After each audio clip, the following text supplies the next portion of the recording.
اللہ اللہ اللہ اللہ اللہ اللہ اللہ اللہ الحمد للہ رب العالمین والصلاة والسلام علی حبیبہ محمد وآلہ وصحبہ اجمعین اعوذ باللہ من الشیطان الرجیم بسم اللہ الرحمن الرحیم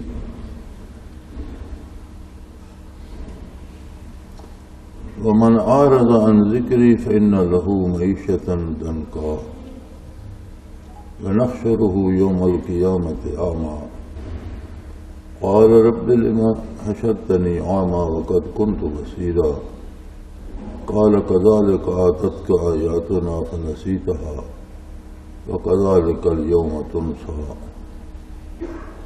اللهم سبحانك لا علم لنا إلا ما علمتنا إنك أنت العليم الحكيم مولاي صل وسلم دائما أبدا على حبيبك خير الخلق كلهم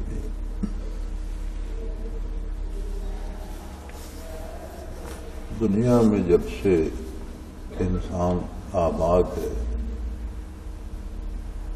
مزاجی طور پر انسان کے ذہن میں دل میں وجود میں اس کے اندر ایک چیز رکھ دی گئی ہے کہ کوئی ایک ایسی ہستی ہو جو میرا تحفظ کرے، کوئی ایسی ہستی ہو جو میری ضروریات پوری کرے، کوئی ایسی ہستی ہو جو ہر وقت میری نگہبان ہو، کوئی ایسی غیبی طاقت ہو جو میری فریاد سنے، جس کا تعاون مجھے حاصل ہو۔ آپ تاریخ انسانی پہ جہاں تک نظر ڈالتے ہیں، لوگ تہذیب سے بے بہرہ ملتے ہیں، لباس سے ناآشنا ملتے ہیں، لیکن مذہب کے نام پر یا کسی غیبی طاقت کے تحفظ کے اصول کے لیے کچھ نہ کچھ رسومات انہوں نے بنا رکھی۔ یعنی انسان گھر کے بغیر ملتا ہے تاریخ میں، اسے مکان بنانا نہیں آتا، لباس کے بغیر ملتا ہے، اسے کھانے بنانے نہیں آتے، وہ علم غلم کھاتا رہتا ہے، پھل سبزیاں کچے کھاتا رہتا ہے، لیکن کچھ رسومات خواہ وہ اچھل کود میں ہوں، خواہ وہ شور مچانے میں ہوں، ڈھول بجانے میں ہوں، کوئی نہ کوئی طریقے اس نے بنا رکھے ہوتے ہیں کہ اس طرح سے کچھ غیبی طاقتیں اس کی مدد کرتی۔ یہ انسانی مزاج میں ہے، کیونکہ تخلیق انسانی کی بنیادی وجہ یہ ہے کہ اسے معرفت الہی کے لیے پیدا کیا گیا۔ حدیث قدسی میں ہے کنت کنزا مخفیا فاحببت ان اعرف فخلقت الخلق، کہ میری ذات تھی اور ایک پوشیدہ خزانے کی طرح تھی، جو مخلوق تھی بھی وہ میری ذات سے آشنا نہیں تھی، اس میں یہ جرت نہیں تھی کہ میری طرف نظر اٹھا کر دیکھتی، تعمیل ارشاد کرتی تھی۔ پھر میں نے چاہا کہ کوئی ایسی مخلوق پیدا کروں جو مجھے جانے پہچانے، میری ذات کی طالب ہو، میرے لیے تڑپے، میرے لیے راتوں کو جاگے، میرے ساتھ باتیں کرے، میری عبادت کرے، مجھے چاہے، جو میں اسے عطا کروں مجھ پہ نچھاور کر دے۔ فخلقت الخلق، تو میں نے عالم انسانیت کو پیدا فرمایا۔ تو یہ بات انسان کے مزاج میں ہے۔ دوسری بات آپ دیکھیں گے کہ جتنے مذاہب باطلہ ایجاد ہوئے ان سب سے مراد حصول دنیا تھی۔ جتنی رسومات، عبادات، آج بھی مذاہب باطلہ کو دیکھیں جو دور حاضر میں ہیں، تو یہ رسم کرنے سے یہ کام ہو جاتا ہے، یہ رسم کرنے سے یہ بیماری دور ہو جاتی ہے، یہ طریقہ کرنے سے اولاد ہو جاتی ہے، یہ طریقہ کرنے سے پیسے مل جاتے ہیں، یعنی ان کا عبادات کا حاصل بھی مذاہب باطلہ کا پھر دنیا ہے۔ اسلام اور دین حق کی بنیاد ازل سے جب سے دنیا معمور عالم آباد ہے، آدم علیہ نبینا علیہ الصلاۃ والسلام پہلے انسان تھے جنہوں نے زمین پہ قدم رکھا، وہ خود اللہ کے نبی تھے، اور سلسلہ نبوت جاری رہا حضور نبی کریم صلی اللہ علیہ وآلہ وسلم تک۔ آپ کی ذات والا صفات کی بعثت نے سلسلہ نبوت کو مکمل کر دیا۔ اب قیامت تک کوئی نیا نبی نہیں آئے گا۔ ہمارے ہاں یہ جو ضمنی سی بات درمیان میں آ گئی اور میرا خیال ہے اس کا کر دینا اچھا ہے، ہمارے ہاں ایک شور ہے، تاریخ بھی ہے، جلسے بھی ہوتے ہیں، کام بھی بہت ہو رہا ہے، اللہ قبول فرمائے۔ اسے جو نام دیا گیا ہے وہ ختم نبوت کا ہے، اور یہ لفظ ختم نبوت بھی قرآن سے حاصل کیا گیا ہے۔ خاتم النبی ما کان محمد ابا احد من رجالکم ولکن رسول اللہ وخاتم النبیین۔ لیکن عام آدمی اس حقیقت کا ادراک اس لفظ سے نہیں کر پاتا۔ جھگڑا یہ چلتا رہتا ہے کہ مسلمان کہتے ہیں نبوت ختم ہو گئی، اور جھوٹے مدعیان نبوت کہتے ہیں نہیں، یہ نبوت جاری ہے۔ نبی کریم صلی اللہ علیہ وآلہ وسلم نے خود جو اس کی تعریف فرمائی حدیث پاک میں، وہ بہت واضح، بہت خوبصورت اور بہت عام ہے۔ حضور صلی اللہ علیہ وسلم نے فرمایا کہ نبوت ایک عمارت کی مثال تھی۔ کوئی شخص ایک عمارت بناتا ہے اور وہ ساری مکمل ہو گئی، لیکن اس میں ایک اینٹ، ایک سل کی جگہ باقی تھی، باقی ساری وہ اس کی فرنیشنگ بھی ہو گئی، اس کی ساری ٹیپ ٹاپ ہو گئی، ہر طرح سے مکمل ہو گئی، لیکن ایک اینٹ کی جگہ اس میں خالی تھی، اور دیکھنے والا کہتا تھا کہ یہ جگہ یہاں خلا ہے۔ فرمایا انا تلک اللبنۃ، میری ذات وہ اینٹ ہے، میری بعثت سے وہ مکمل ہو گئی۔ اب ختم نبوت پہ تو کوئی جو جھگڑا کرتا ہے وہ بھی باطل ہے، لیکن اگر یہ تعبیر دیکھی جائے جو حضور صلی اللہ علیہ وسلم نے فرمائی کہ نبوت مکمل ہو گئی، تو عام آدمی کی سمجھ میں بھی بات آ جاتی ہے کہ جب مکمل ہو گئی تو پھر مزید تکمیل کے بعد تو کوئی اس پہ اینٹ پتھر لگائیں گے تو وہ زائد ہوگا، بدنمائی ہوگی، وہ تو لگ نہیں سکتا۔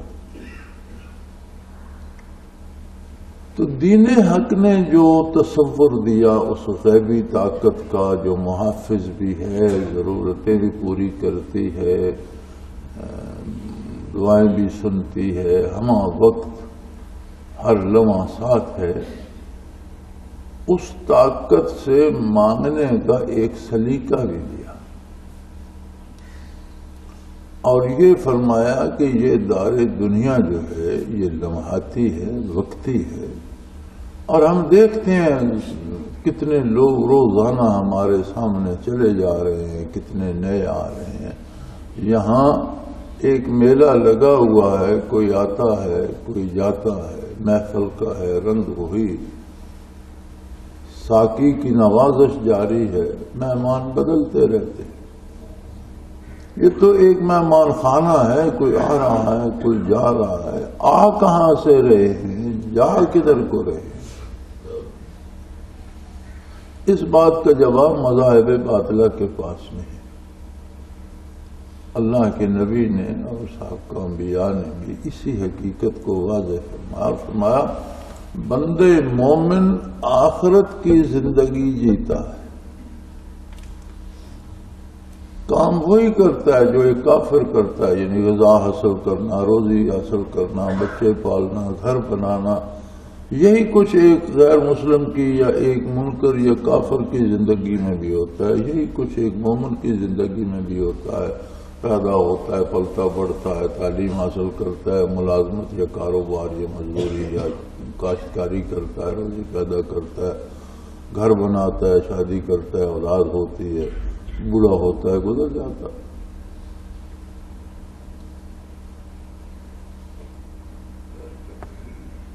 اکبر الآبادی نے کہا تھا کیا کہیں احباب، کیا کار نمایاں کر گئے، بی اے کیا، نوکر ہوئے، پینشن ملی اور مر گئے. تو یہ زندگی تو مومنوں کافر ایک طرح سے بسر کر رہے ہیں، تو پھر تمیز کہاں ہے؟ کافر یہ ساری زندگی بسر کرتا ہے مزید دنیاوی سہولتیں حاصل کرنے کے لیے، اور مومن یہ ساری زندگی بسر کرتا ہے اللہ اللہ کے رسول کے احکام کے مطابق کہ اس پر تعمیر آخرت اور ابدی زندگی جو ہے وہ درست ہو جائے. آخرت کا تصور دین حق کے علاوہ نہیں ملتا. مومن بھی روزی پیدا کرتا ہے لیکن وہ نرا روزی وہ حلال پیدا کرتا ہے، اس کی توجہ حلال پہ ہوتی. کوئی مومن کبھی مردار کھاتا ہے، کبھی حرام چیزیں کھاتا ہے. کافر کے لیے تو وہ حرام نہیں ہے، وہ تو بے تکلف کھاتا ہے. وہ کیوں نہیں کھاتا جو کافر کھاتا ہے؟ اس لیے کہ حرام کھانے سے آخرت متاثر ہوگی، اخروی زندگی تباہ ہوگی، اللہ کریم ناراض. کافر جائز و ناجائز طریقے سے دولت جمع کرتا ہے، اس کے نزدیک جائز ناجائز نہیں ہے، اس کے نزدیک ایک ہی ہے کہ پیسہ کس طرح آئے، چوری میں آئے، رشوت میں آئے، جوئے میں آئے، کسی طرح آئے سے. مومن حرام سے اجتناب کرتا ہے، جائز اور حلال وسائل استعمال کرتا ہے. کیوں؟ اس لیے کہ صرف پیسہ مقصد نہیں، مقصد یہ ہے کہ دنیا کی زندگی بھی اچھی گزرے، لیکن اس طریقے سے گزرے کہ اس پر آخرت کی تعمیر ہو اور اللہ رب العزت کے احکام کی تعمیر ہو. تو یہ فرق اتنا بڑھ جاتا ہے کہ مومن کی ساری زندگی ہی اطاعت الہی بن جاتی ہے، ذکر الہی بن جاتی ہے. جب بھی کوئی کام کرتا ہے، بات کرتا ہے، معاملہ کرتا ہے، دوستی کرتا ہے، دشمنی کرتا ہے، تو پہلا کام یہ ہوتا ہے کہ اس میں اللہ کا حکم کیا ہے، اللہ کے نبی نے اس کا کیا طریقہ بتایا. تو وہ اللہ کی یاد پہلے ہوتی ہے، کام بعد میں ہوتا ہے. وہ کام بھی ذکر الہی شمار ہوتا ہے. سورہ طٰہٰ کی یہ آیت کریمہ ہے 16 پارے میں. اب جو اللہ کریم چاہتا ہے وہ بیان ہو جاتا ہے، بات آ جاتی ہے. میں نے تو آپ کے سامنے اندازے پہ قرآن حکیم کھولا. فرمایا من اعرض عن ذکری، جو میری یاد سے غافل ہو جاتا ہے، جو یہ پرواہ نہیں کرتا اپنے کردار میں کہ اس میں اللہ کا حکم کیا ہے، جسے میری عظمت کا احساس نہیں رہتا. بہادر شاہ ظفر نے کہا تھا ظفر آدمی اس کو نہ جانیے گا خواہ وہ کتنا ہی ہو فہیم و ذکا. ظفر آدمی اس کو نہ جانیے گا خواہ وہ کتنا ہی ہو فہیم ذکا، جسے عیش میں یاد خدا نہ رہی، جسے تیش میں خوف خدا نہیں.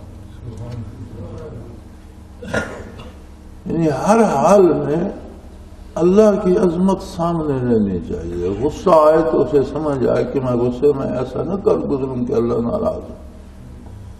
آسودگی ہو، دولت مندی ہو، تو یہ احساس زندہ ہو کہ میں ایسا نہ کر گزروں جو اللہ کریم کو پسند نہ ہو. تو ساری زندگی ذکر الہی بن جاتی. گویا کردار کا نتیجہ بھی ذکر ہے، یاد الہی ہے۔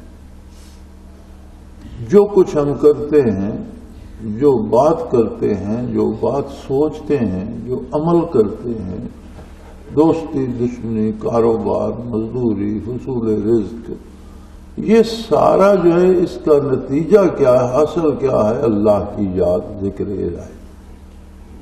ہر کام کی بنیاد اس بات پہ ہوتی ہے کہ یہ اللہ کے حکم کے مطابق ہے، اللہ کے نبی صلی اللہ علیہ وسلم کے ارشاد کے مطابق ہے، تو گویا مومن کی ساری زندگی، اس کا جینا مرنا، اس کا حصول رزق، اس کی محنت مزدوری، اس کی دوستی دشمنی کا نتیجہ اور حاصل کیا ہوتا ہے؟ ذکر الہی۔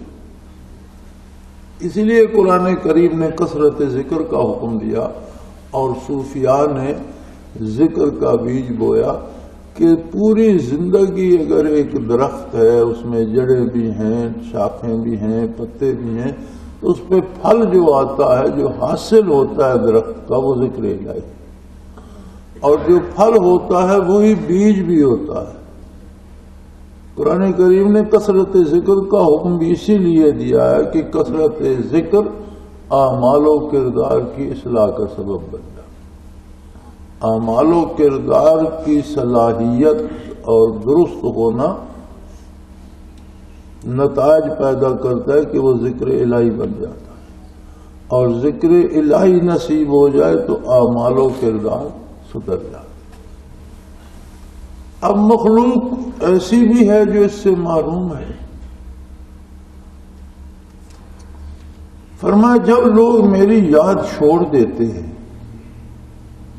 اپنی منمانیاں کرتے ہیں، اپنی خواہشات کے پیچھے دوڑتے ہیں، فَإِنَّ لَهُ مَعِيشَةً ضَنْكًا، تو میں ان کی روزی تنگ کر دوں۔ معیشتاً ضنکا کیا ہوتی ہے؟ ایک ہوتا ہے کہ ایک آدمی کے پاس چیز نہیں ہے تو پھر تو ایک بات ہے کہ اس کے پاس ہے ہی نہیں، پھر معیشت کہاں سے آ گئی؟ معیشت ضنکا سے یہ مراد ہوتی ہے کہ اس کے پاس چیزیں ہوتی ہیں لیکن وہ انہیں استعمال نہیں کر سکتا، دولت ہوتی ہے اس سے استفادہ نہیں کر سکتا، دولت مند ہوتا ہے لیکن اسے ایسا مرض لگا دیتا ہوں کہ اسے ساری ساری رات نیند نہیں آتی ہے، وہ دولت کو سر پہ مارے۔ دولت کے انبار ہوتے ہیں، ایسا مرض لگا دیتا ہوں کہ وہ کھا پی نہیں سکتا، وہ اسے کیا کرے؟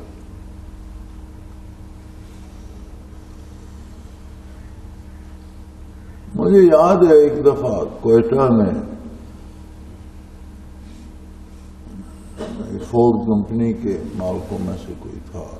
فورڈ کمپنی ان دنوں امریکہ کی بہت بڑی گاڑیاں بنانے والی کمپنی ہے۔ ان دنوں اس کی پروڈکشن جو تھی وہ 1 منٹ میں 2000 گاڑیاں بنتی تھیں۔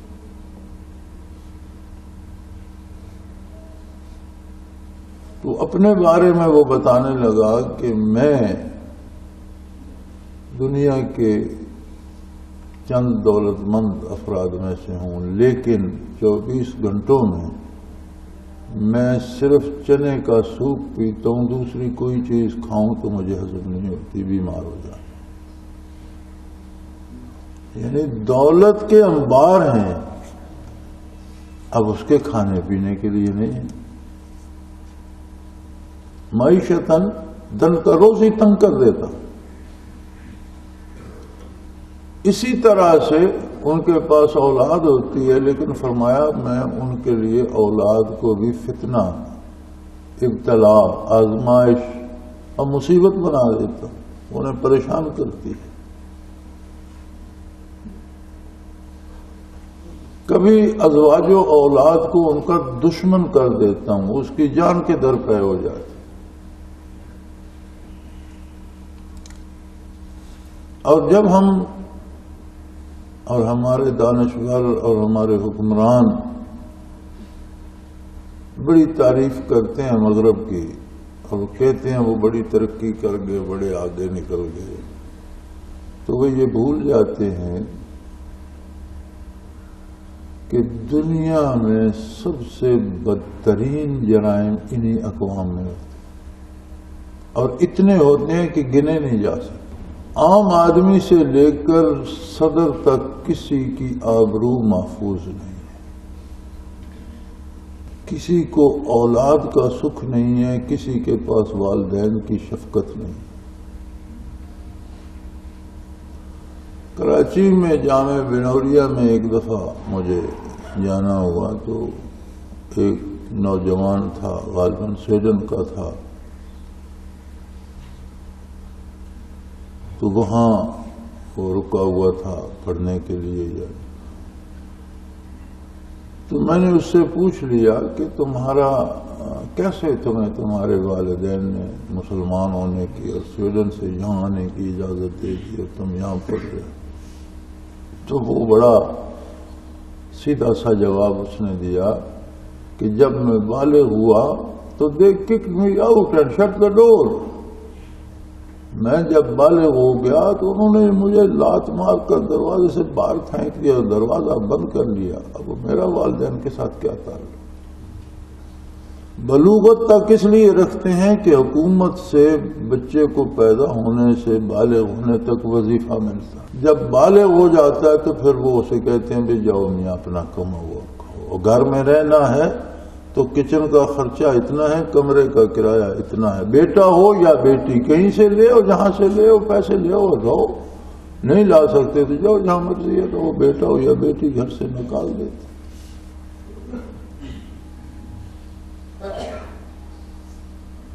تو یہ ہوتی ہے معیشتاً دنکا، اولاد کا سکھ نہیں ہے، والدین کی شفقت نہیں ہے، گھر میں دولت ہے اور وہ کھا پی نہیں سکتا۔ کفار پہ تو ہے ہی۔ اب ہمیں ان وضاحتوں کی ضرورت نہیں ہے، اس لیے کہ خود ہم پہ بھی یہ عذاب مسلط ہے۔ معیشت دنکا کیا ہوتی ہے کہ آپ کے پاس پیسے بھی ہیں، آپ کے پاس گاڑی بھی ہے، لیکن آپ سڑک پر کھڑے ہیں کہ آپ کو پیٹرول نہیں ملتا۔ یہ معیشت دنکا ہے۔ آپ کے پاس پیسے بھی ہیں، آپ کے پاس گاڑی بھی ہے، آپ لے کر بازار میں پھرتے ہیں، کوئی آپ کو پاؤ آٹے کا نہیں ملتا۔ یہ وسائل ہیں، پیسے ہیں، آپ کی بجلی نہیں بلتی، آپ کے پاس پیسے ہیں، آپ کی گیس نہیں آتی، چولہا نہیں جلتا۔ یہ کیا ہے؟ معیشتاً دنکا، روزی تنگ کر دی جاتی ہے۔ اس لیے نہیں کہ روزی ہوتی نہیں، ہوتا ہے سب کچھ، وہ استعمال نہیں کر سکتا، ایسے حالات پیدا کر دیے جاتے ہیں۔ یہ کیوں ہوتا ہے؟ وَمَنْ أَعْرَضَ عَنْ ذِكْرِي، جب وہ میری یاد چھوڑ دیتے ہیں، بے لگام ہو جاتے ہیں، بے مہار ہو جاتے ہیں، اپنی مرضی سے جینا چاہتے ہیں۔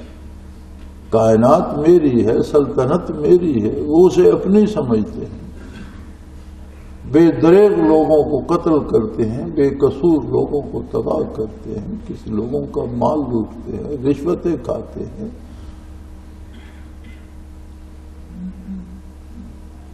تو فرمایا من اعرض عن ذکری، جسے میری یاد بھول جائے، بے بو لگام ہو جائے، بے مہار ہو جائے، میری کائنات میں، میری سلطنت میں، میری زمین پر اپنی پسند سے جینا چاہے، فَإِنَّ لَهُ مَعِيشَةً دَنْكَا، میں ان کے لیے روزی تنگ کر دوں گا۔ اب اس کی مختلف صورتیں ہیں، مغرب میں اور صورت ہے، یہودیوں پر ایک اور صورت ہے، عیسائیوں پر ایک اور صورت ہے، ہندوؤں پر ایک اور صورت ہے، اور ہم جو نام کے مسلمان ہیں، اللہ ہمیں معاف فرمائے، ہمیں توبہ کی توفیق دے اور یہ عذاب ہم سے رفع فرمائے۔ یہاں ایک مختلف صورت ہے کہ ہم پیسے اٹھائے، پھر جس کے پاس پیسے نہیں ہیں اسے تو چلو، وہ تو غریب کے پاس ہیں ہی نہیں، وہ تو حسرت سے دیکھے گا۔ اب جس کے پاس ہیں وہ بھی حسرت سے اسی کے پاس بیٹھے گا، اسے بھی کچھ نہیں ملتا۔ اب یہ بات تو یہاں رہ گئی۔ اس کے بعد جب حشر کو اٹھے گا، فرمایا نحشرہ یوم القیامت اعمی، قیامت کو اٹھے گا تو اس کی نظر نہیں ہوگی، اندھا ہو۔ میدان حشر میں اندھا اٹھے گا۔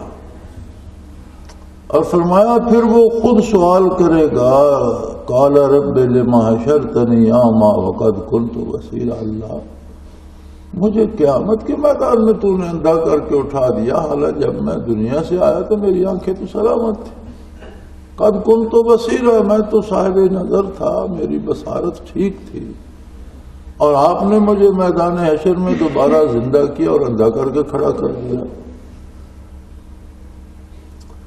تو ارشاد ہوگا قال كذلك آتتك آیاتنا فنسیتها، میاں دنیا میں تیرے پاس میرے ارشادات آئے تھے، تو انہیں ان کی طرف دیکھنا گوارا نہیں کیا، ان کو درخور اعتنا نہیں سمجھا، فنسیتها تو نے انہیں بھلا دیا، تو نے ان کی پرواہ نہیں کی۔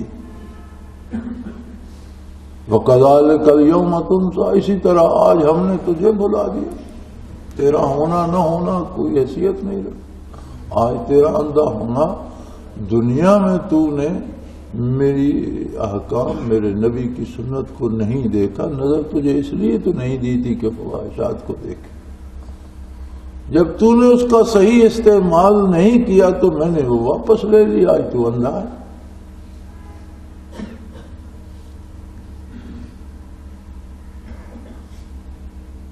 تو اسلام نے بنیاد رکھی ہے اس دنیاوی زندگی کی بھی تعمیر آخرت،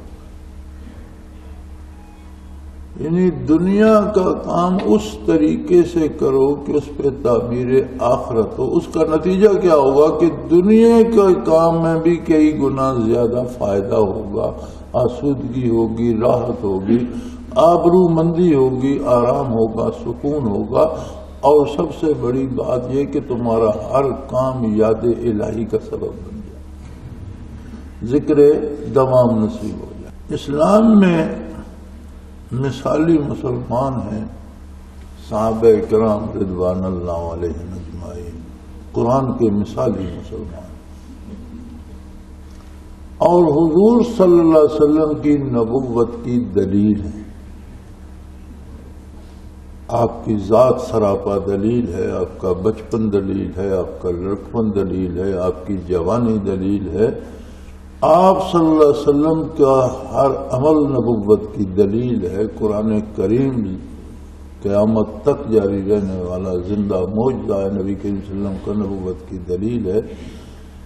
بے شمار دلائل میں ایک بہت بڑی روشن دلیل صحابہ کرام کا وجود ہے، محمد الرسول اللہ والذین معاہ، آپ کی رسالت کو ثابت کرتے ہوئے اللہ کریم نے فرمایا حضرت محمد صلی اللہ علیہ وآلہ وسلم اللہ کے رسول ہیں، اور جن کو ان کی معیت، ان کا ساتھ نصیب ہوا، ان میں یہ خوبیاں پیدا ہو گئی، یعنی وہ احباب ان کی حقانیت کی دلیل ہے۔ اسی لیے صوفیاء فرماتے ہیں کہ کسی کو شیخ بنانے سے پہلے اس کے ارد گرد جو لوگ ہیں ان کو دیکھو، اگر ان کے عقائد اور اعمال کی اصلاح ہو رہی ہے تو پھر درست ہے، اس بندے کے ساتھ چمٹ جاؤ۔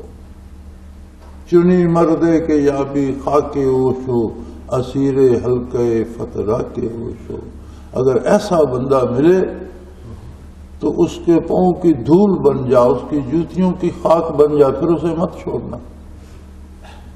لیکن یوں ہی دھوم دھام دیکھ کر کسی کو شیخ نہ بنا لینا، دیکھنا کہ اس کے وجود سے کیا جو اس کے ساتھ ہیں ان کی اصلاح ہوتی ہے، ان کا کردار درست ہوتا ہے، ان کے عقائد صحیح ہوتے ہیں، پھر ٹھیک۔ تو صحابہ کرام کو عجیب لوگ تھے، عمر گزر گئی، پڑھتے سنتے برکات حاصل کرتے، لیکن ان کی ذات سمجھ میں آ جائے یہ بات نہیں ہو سکتی، ہماری سمجھ میں نہیں آ۔ اب دیکھیں کیسے لوگ ہیں کہ انہیں اپنی دعا کی قبولیت کا یقین ہے، عجیب لوگ ہیں۔ ایک صحابی گزر رہے تھے، نبی کریم صلی اللہ علیہ وسلم جلوہ افروز تھے، وہ اپنے کام سے جا رہے تھے، نوجوان تھے لیکن بے روزگار تھے، ہجرت کر کے آئے، وسائل و اسباب پاس نہیں تھے، لباس فرسودہ بھی تھا، پھٹا ہوا بھی تھا، بال پریشان۔ تو جو خدمت عالی میں صحابہ کرام بیٹھے تھے، آپ صلی اللہ علیہ وسلم نے ان سے پوچھ لیا کہ اس شخص کے بارے تمہاری کیا رائے ہے، یہ وہ جو جا رہا ہے اسے کیسا تو انہوں نے کہا یا رسول اللہ یہ تو بیکار سا آدمی ہے اور ہے بھی کچھ دیوانہ سا، عجیب سی باتیں کرتا رہتا ہے، تو اسے تو کوئی رشتہ بھی نہ دے۔ یہ ایک عرب میں محاورہ ہوتا تھا کہ کوئی اچھا آدمی ہے جی، جہاں سے چاہے گا لوگ اسے رشتہ دے دیں گے، یہ خوبی ہوتی تھی۔ اور یہ جو ہے یہ فضول سا بندہ، یہ تو چاہے تو اسے کوئی رشتہ بھی نہ دے۔ تو یہی عرض کیا گیا کہ یا رسول اللہ یہ تو اگر کسی کے سے درخواست کرے تو اسے تو کوئی رشتہ دینے پہ بھی تیار نہ ہو۔ تو آپ صلی اللہ علیہ وسلم نے فرمایا لیکن اگر یہ اللہ کے بھروسے پہ اس کے منہ سے کوئی بات نکل جائے، اللہ اس کی بات پوری کرے گا۔ اس کے منہ سے جو نکل جائے گا اللہ کے بھروسے پر، اللہ اسے پورا کرے گا۔ تو یہ جو جب یہ دعائیں مانگتے تھے تو یہ کیا کرتے تھے کہ ہمیں میرا بیٹا پاس ہو جائے، میرے بچے کی نوکری ہو جائے، میری دکان چمک جائے، کیا مانگتے؟ جب انہیں یہ یقین ہوتا تھا کہ جب ہاتھ اٹھاؤں گا جو مانگوں گا وہ پورا ہوگا۔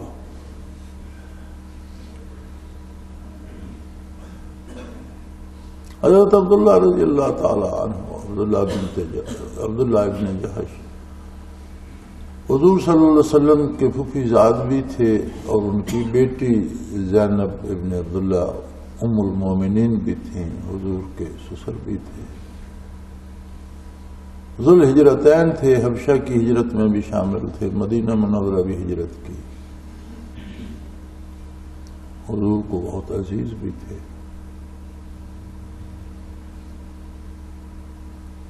جہاد کا موقع آ گیا، حضور کے ہم رکاب تھے، انہوں نے اللہ سے دعا کی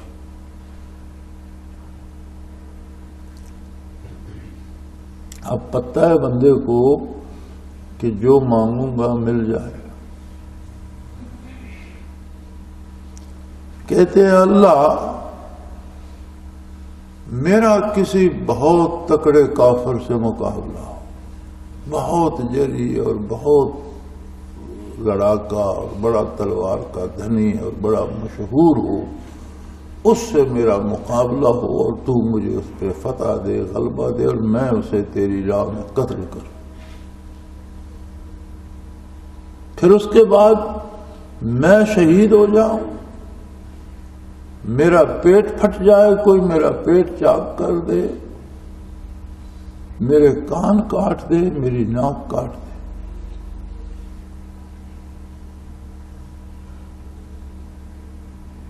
اور پھر اللہ قیامت کو میں اٹھوں اور تو مجھ پہ سوال کرے کہ عبداللہ یہ تیرا کیا حال ہے، تو میں کہوں یا اللہ تیرے اور تیرے رسول کی راہ میں یہ حال ہوا۔ بندے کو یقین ہے کہ میری دعا مقبول ہوگی، مانگ کیا رہا؟ عمر ابن جموح رضی اللہ تعالیٰ عنہ صحابی تھے، پورے ہو چکے تھے، 4 نوجوان بیٹے تھے، احد کا معاملہ آ گیا، چاروں بچے تیار ہو گئے احد کے لیے، حضور صلی اللہ علیہ وسلم نے قبول فرما لیے فوج میں، بابا جی بھی تیار ہو گئے۔ بچوں نے عرض کی بابا ہم بھی تو آپ کے وجود کا حصہ ہیں، گھر میں بوڑھی والدہ ہے، ہماری بیویاں ہیں، بچے ہیں، کسی کو کوئی سودا صرف لانا ہوگا، کوئی بیمار صحت مند ہوگا، کوئی اور گھر کے کام کا، آپ بچوں کی نگہداشت کیجئے، آپ ہی کی وجود کا ہے، آپ ہی کی طرف سے ہم جہاد پہ جا رہے ہیں۔ اس نے کہا نہیں مجھے تو جانا ہے۔ انہوں نے حضور اکرم صلی اللہ علیہ وسلم سے شکایت کی کہ بابا جی کو حضور آپ روکیں تو رک جائیں گے، بوڑھے آدمی ہیں، پھر ایک ٹانگ سے لنگڑے تھے شروع سے، معذور بھی ہیں، عمر رسیدہ بھی ہیں۔ حضور صلی اللہ علیہ وسلم نے طلب فرمایا اور پوچھا کہ بھئی تمہارے 4 جوان بیٹے تو جا رہے ہیں تو تم کیوں ضد کر عرض کی یا رسول اللہ 60-65 برس ہو گئے اس لنگڑی ٹانگ کو زمین پر گھسیٹتے ہوئے، اب جی چاہتا ہے جنت کے میدانوں اور جنت کے باغوں میں اس لنگڑی ٹانگ کو گھسیٹوں۔ بچے جا رہے ہیں تو اچھی بات ہے، اللہ انہیں قبول فرمائے، لیکن میں تھک گیا ہوں۔ یعنی آپ اندازہ کیجئے کہ ایک شخص کو پتہ ہے، یقین ہے کہ اللہ مجھے قبول فرمائے گا، مانگ کیا رہا ہے؟ یا رسول اللہ میں اب اس لنگڑی ٹانگ کو جنت کے باغوں میں گھسیٹنا چاہتا ہوں۔ جنگ ختم ہوئی، مسلمانوں کو فتح ہوئی، حضور صلی اللہ علیہ وسلم نے اجازت دے دی کہ جو اپنے شہداء کو مدینہ منورہ لے جانا چاہتا ہے اجازت ہے، لے جائے، باقی کو یہیں احد میں دفن کر دیا جائے۔ تو ان کے بیٹوں نے دیکھا بابا شہید ہو چکے، انہوں نے تیاری کی، وجود کو اٹھا کر اونٹ پر رکھا، اونٹ نے اٹھنے سے انکار کر دیا، وجود اتار لیتے تو ٹھیک ٹھاک تھا، کھڑا بھی ہوتا، چلتا بھی، جب وجود لاتے تو اٹھنے سے انکار کر دیتا۔ پھر بارگاہ نبوی میں حاضر ہوئے، یا رسول اللہ یہ ماجرا ہے۔ آپ صلی اللہ علیہ وسلم نے فرمایا اس کے کسی ساتھی کو تلاش کرو۔ ایک بابا جی مل گئے ان کے ساتھ کے، جی یہ ہمارے ابا کے دوست تھے اور جنگ میں بھی تھا۔ حضور صلی اللہ علیہ وسلم نے پوچھا عمر نے کوئی دعا تو نہیں کی تھی؟ یا رسول اللہ کی تھی۔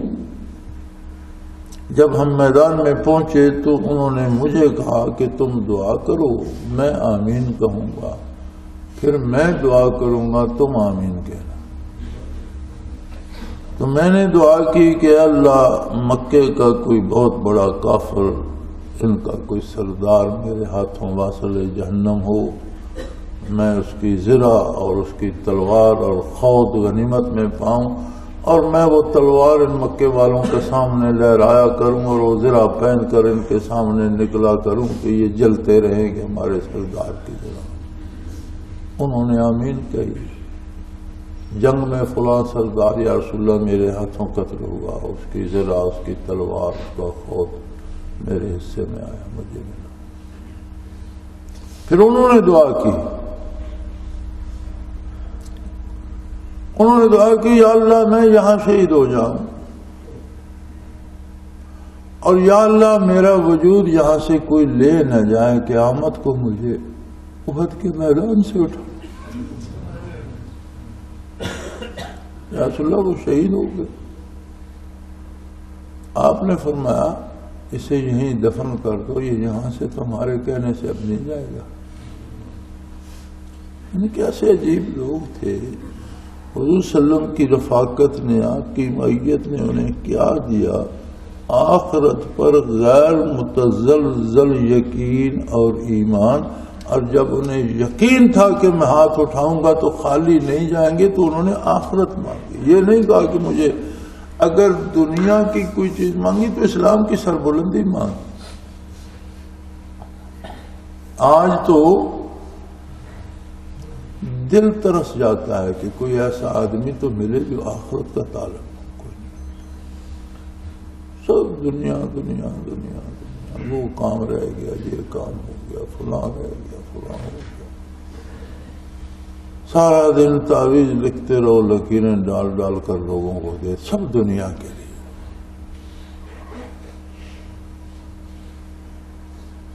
دنیا مقصد بن گئی ہے، دعویٰ اسلام کا بھی ہے، حلال حرام کی تمیز نہیں ہے، سود کھائے جا رہے ہیں، حرام کاری کیے جا رہے ہیں، بے گناہ لوگوں کو قتل کیے جا رہے ہیں، دھماکے کیے جا رہے ہیں، مخلوق کو تباہ کر رہے ہیں، اپنے آپ کو تباہ کر، کوئی خوف خدا، کوئی آخرت کی بات، کوئی سچائی، کوئی حقیقت۔ تو میاں اس طوفان بدتمیزی میں اللہ جل شانہ کے احکام اور حضور کی سنت کو حرز جان بنا۔ حضرت رحمت اللہ تعالی علیہ فرمایا کرتے تھے کہ میں یہ مجاہدہ اور یہ محنت اور لوگوں کے ساتھ رات دن اس لیے کر رہا ہوں کہ کہ کبھی کوئی شخص تو ایسا بن جائے جسے دیکھ کر کہا جا سکے کہ مسلمان ایسے ہوتے ہیں۔ اب تو کوئی نمونہ ملنا بھی دشوار ہو گیا ہے کہ جسے کھڑا کر کے کہا جائے کہ ایسے مسلمان ہوتے ہیں۔ کسی کا حلیہ درست نہیں ہے، کسی کا عقیدہ درست نہیں ہے، کسی کا کردار درست نہیں ہے۔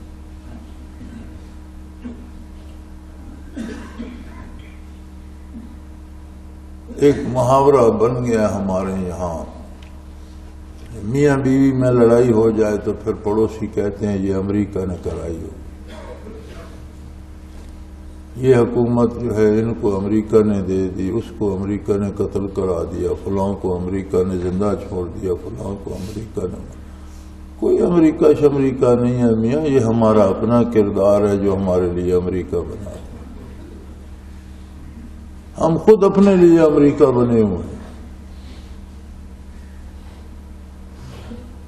ہم نے عظمت الہی کو فراموش کر دیا، اطاعت الہی سے منہ موڑ لیا، سنت پیغمبر سے منہ موڑ، ہر کام ہم اپنی مرضی سے کرنا چاہتے ہیں۔ جب ہم اپنی مرضی سے کرنا چاہتے ہیں تو ایسا بے نیاز ہے کہ ہم سے گھٹیا لوگ ہم پر مسلط کر دیتا، ہم سے علم میں کم، عقیدے میں کم، عمل میں کم، بے کردار چور لفنگے وہ ہم پر بٹھا دیتے ہیں، کہتے ہیں یہ تمہیں سیدھا کریں گے، تم بڑے دانشور ہو۔ دانشوروں پہ جاہلوں کو حکمران بنا دیتا ہے، پرہیزگاروں پہ بدکاروں کو مسلط کر دیتا ہے، پڑھے لکھوں پہ جاہل لوگ جو ہیں ان کو اوپر بٹھا دیتا ہے۔ کیوں؟ یہ پڑھے لکھے اور یہ اپنے آپ کو پرہیزگار کہنے والے عظمت الہی سے آشنا نہیں رہتے، اپنے کو بڑا سمجھتے ہیں۔ وہ دنیا میں ہی دکھا دیتے ہیں کہ تم بڑے نہیں ہو، میں بڑا ہوں۔ جس نے شیروں پر گیدڑ کو بادشاہ بنا دیا، اب اس کی غلامی کرو۔ لاکھوں ٹن گندم ہوئی اور تم دانے دانے کو ترسو، دریاؤں میں پانی ہے تم پینے کو ترسو، بجلیاں بن رہی ہیں تم جلانے کو ترسو۔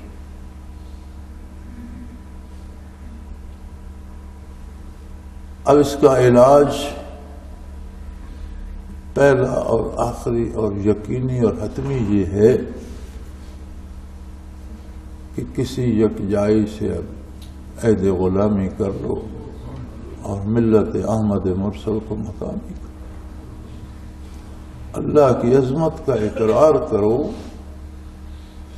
اور اپنے کردار کو اطاعت پیغمبر کے سانچے میں ڈھال لو۔ کروڑوں لوگوں میں رہتے ہوئے تم پر معیشت دنکا نہیں آئے گی، تمہاری روزی تنگ نہیں ہوگی، تمہاری دنیا خراب نہیں ہوگی، اس لیے کہ تمہاری آخرت درست ہوگی تو دنیا یقیناً درست ہوگی، یہ تو آخرت کا سایہ ہے۔ کروڑوں کی آبادی میں بستے ہو لیکن گنتی کے افراد بھی جو عمل حضور کی سنت پہ کریں گے ان پر اس عذاب کا اثر نہیں ہوگا، ان پر وسائل تنگ نہیں ہوں گے، وہ بے آبرو نہیں ہوں گے، اس لیے کہ ان کی آخرت دو، یعنی اسلام نے تصور یہ دیا ہے کہ آخرت کو بناؤ دنیا بھی بن جائے، دنیا کو بناتے رہو گے نہ دنیا بنے گی نہ آخرت بنے۔ سادہ سا اصول ہے، اللہ کریم سے توفیق عمل مانگو، محنت کرو اور یاد رکھو اطاعت الہی عادت ثانیہ نہیں بنتی۔ یہ جن لوگوں کے خط آتے ہیں، فون آتے ہیں، جی دعا کرو مجھ سے نماز نہیں پڑھی جاتی، تو میں نے اگلے دن بھی میں نے ایک آدمی سے کہا کہ بھئی اللہ نے حکم دیا، اللہ کے حکم کے مطابق فرض ہوئی نماز، تم کہتے ہو مجھ سے نہیں پڑھی جاتی۔ نبی کریم صلی اللہ علیہ وسلم نے ساری زندگی خود ادا فرمائی، ادا فرمانے کا حکم دیا، تم کہتے ہو مجھ سے نہیں پڑھی جاتی۔ ہر نیک بندے نے ساری زندگی پڑھی، اب اتنے سارے باتوں کو لے کر تم کہتے ہو مجھ سے نہیں پڑھی، تو میری حیثیت کیا ہے کہ میرے کہنے سے تم پڑھ لو؟ میں کون ہوتا ہوں؟ میاں جب تک دل میں طے نہیں کرو گے، تم فیصلہ نہیں کرو گے کہ مجھے ادا کرنا ہے، تب تک نہیں ہوگی۔ طے کر لو مجھے کرنا ہے، ہوتی رہے۔ یہ عادت ثانیہ نہیں بنتی۔ پون صدی ہو گئی ہمیں الحمدللہ پڑھتے ہوئے، پھر ہر نماز کے لیے اہتمام کرنا پڑتا ہے، اٹھنا پڑتا ہے، تکلف کرنا پڑتا ہے۔ عادت ثانیہ نہیں بنتی۔ نیکی عادت ثانیہ بن جائے تو نیکی نہیں رہتی۔ ہر نیکی کا اہتمام کرنا پڑتا ہے، محنت کرنا پڑتی ہے، وقت دینا پڑتا ہے، اٹھنا پڑتا ہے، کوشش کرنا پڑتی ہے۔ اپنے رزق کو حرام سے بچاؤ، سود کھانا چھوڑ دو۔ سود کھانے والا کبھی کوئی بہتری نہیں پا سکتا۔ سود صرف حرام نہیں ہے، ایسا حرام ہے جس کے ساتھ اللہ اللہ کے رسول نے اعلان جنگ فرمایا۔ نرا حرام نہیں ہے، اتنا شدید حرام ہے کہ جسے حضور نے فرمایا جو باز نہیں آئے گا اس کا اللہ اللہ کے رسول کے ساتھ اعلان جنگ ہے۔ جھوٹ بولنے سے بچو۔ اور میاں ساری کرامت سلسلے کی بھی، مشائخ کی بھی، آپ کی محنت کی بھی یہ ہے کہ عقائد اور اعمال کی اصلاح ہو جائے۔ سب سے بڑا مقام عبدیت ہے، بندگی آ جائے بندے میں، اللہ کا بندہ بن جائے۔ اللہ کریم ہماری خطاؤں سے درگزر فرمائے اور توفیق عمل عطا فرمائے۔ وآخر دعوانا الحمدللہ رب العالمین۔ الحمدللہ الحمدللہ الحمدللہ رب العالمین، والصلاة والسلام اللہم ربنا لا تقتلنا بغضبک ولا تہلکنا بعذابک واعف عنا قبل ذلک۔ اللہم ربنا لا تسلط علینا من لا یرحمنا، انت ولینا فی سفرنا وحضرنا فی مالنا وأهلنا، انت ولینا فی الدنیا والآخرہ، توفنا مسلمین والحقنا بالصالحین۔ اللہ کریم ہماری خطاؤں سے درگزر فرما، ہدایت کی توفیق عطا فرما، توبہ کی توفیق عطا فرما، ہماری توبہ قبول فرما، اور اس معیشت جنکا کے عذابوں سے نجات عطا فرما۔ اس ملک کو ہمیشہ قائم رکھ کر اس پر نیک اور دیندار لوگوں کی حکومت قائم فرما، دین کی حکومت قائم فرما۔ تو ہر چیز کو قادر ہے۔ بار الہ رحمت کی بارش نازل فرما۔ اللہ منزل علینا من السماء ماء مبارکا نافعا غیر ضار، نافعا غیر ضار، نافعا غیر ضار، هو الذی ينزل الغیث من بعد ما قنطوا وینشر رحمته وهو الولی الحمید وهو الولی الحمید وهو الولی الحمید۔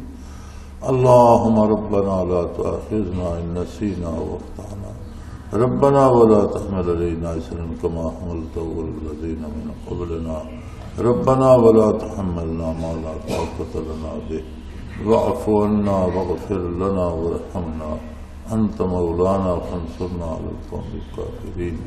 وصلى الله تعالى على حبيبه محمد وعلى آله وسلم برحمتك يا اللہ اللہ اللہ اللہ اللہ اللہ اللہ اللہ۔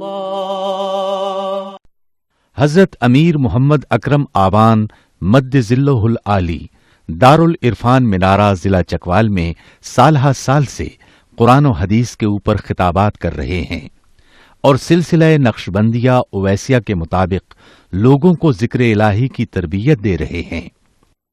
وہ قرآن پاک کی تفسیر ترتیب وار بیان کر رہے ہیں۔ تفسیر قرآن کو وہ موجودہ ملکی اور بین الاقوامی حالات کے مطابق بیان کرتے ہیں۔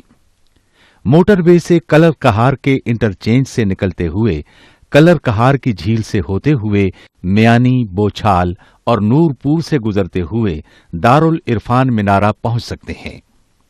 حضرت امیر محمد اکرم آوان نے بچیوں اور بچوں کی دینی اور دنیاوی تعلیم کے لیے سقارہ اکیڈمی کے نام سے ایک درسگاہ بھی قائم کی ہے، جس کا افتتاح ملک پاکستان کے صدر جنرل محمد ضیاء الحق نے اپنے دست مبارک سے کیا تھا۔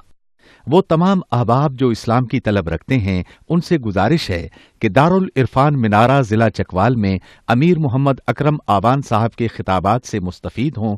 وہ ہر جمعے کو نماز سے پہلے بیان فرماتے ہیں۔ ہر ماہ کی پہلی اتوار کو ماہانہ اجتماع ہوتا ہے جس میں آپ خصوصی خطاب فرماتے ہیں اور پاکستان کے چاروں صوبوں سے احباب اس اجتماع میں شرکت کرتے ہیں۔ اس کے علاوہ یہاں سال میں 2 مرکزی اجتماعات بھی ہوتے ہیں، ایک رمضان المبارک میں اعتکاف کا اجتماع اور دوسرا جولائی اور اگست میں 40 دن کا اجتماع ہوتا ہے جس میں روحانی تربیت کی جاتی ہے۔ اپنا خون سیماب دے کر اتنا ہم کر جائیں گے، نام آقا کا چمن میں پھر رقم کر جائیں گے۔